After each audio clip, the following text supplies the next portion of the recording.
If three coplanar forces acting at a point be such that each is proportional to the sine of the angle।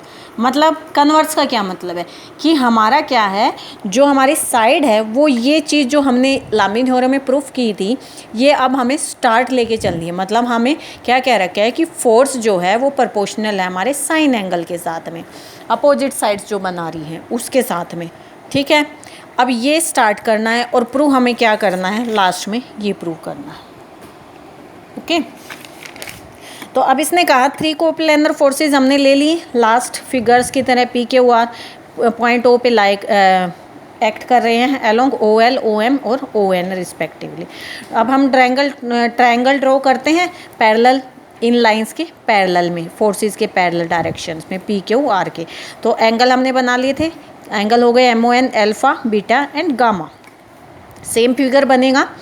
अब given क्या है हमारे पास, जो चीज़ हमने इसमें प्रूफ की थी वो हमारे पास इसमें गिवन है कि coplanar forces acting at a point B such that each is proportional to the sine of angle between the direction of the other.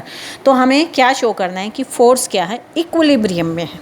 ठीक है, तो P upon sine of angle M O N, Q upon sine of angle N O L और R upon में sine of angle L O M, यानी P upon sine alpha, Q sine beta, R sine gamma.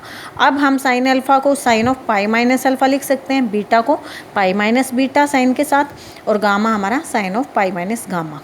ठीक है, या फिर इस angle को हम क्या कह सकते हैं, इस ट्रायंगल से ये एंगल, ये कौन सा एंगल है, एंगल ए है, तो इसको हमने कह दिया sine of A, sine of B, sine of C. अब वही ट्रायंगल लेते हैं और साइन ऑफ फार्मूला लगाते हैं। साइन फार्मूला क्या कहता है कि हमारी जो साइड है वो किसके प्रोपोर्शनल होगी, अपोजिट साइड्स के एंगल के, यानी B C upon sine A, C A upon sine B, A B upon में साइन सी। अब दो इक्वेशंस बन गई, इनको अगर हम अप्लाई इक्वेट करते हैं तो यानी साइन ऑफ ए और साइन ऑफ ए, यहाँ से पी निकल रहा है, यहाँ से बी सी निकल रहा है, यानी किसके प्रोपोर्शनल हो गया, P upon B C, Q upon C A, R upon में ए बी। और ये थर्ड इक्वेशन क्या कहती है, shows that the side of triangle A B C represent on some scale the force P Q and R in magnitude and directions. ठीक है, इसलिए ये किसको रिप्रेजेंट कर रही हैं, पी फोर्स उसी लाइन पे एक्ट कर रहा है जिसके ये प्रोपोर्शनल है। इसका मतलब ये क्या है, फॉलो कर रहा है हमारा ट्रायंगल लॉ ऑफ फोर्सेस। इसका मतलब हमारे फोर्सेस पी क्यू आर क्या है, तीनों इक्विलिब्रियम में है, और यही हमें प्रूव करना था। The proof of converse of Lami's theorem is based on reversion of step of the proof. ठीक है, कन्वर्स का मतलब ही ये होता है कि जो थ्योरम हमने पहले प्रूफ की थी उसका उल्टा लेके चलते हैं, और हमें जो गिवन होता था नॉर्मल थ्योरम में उसको प्रूव करना होता है। ओके।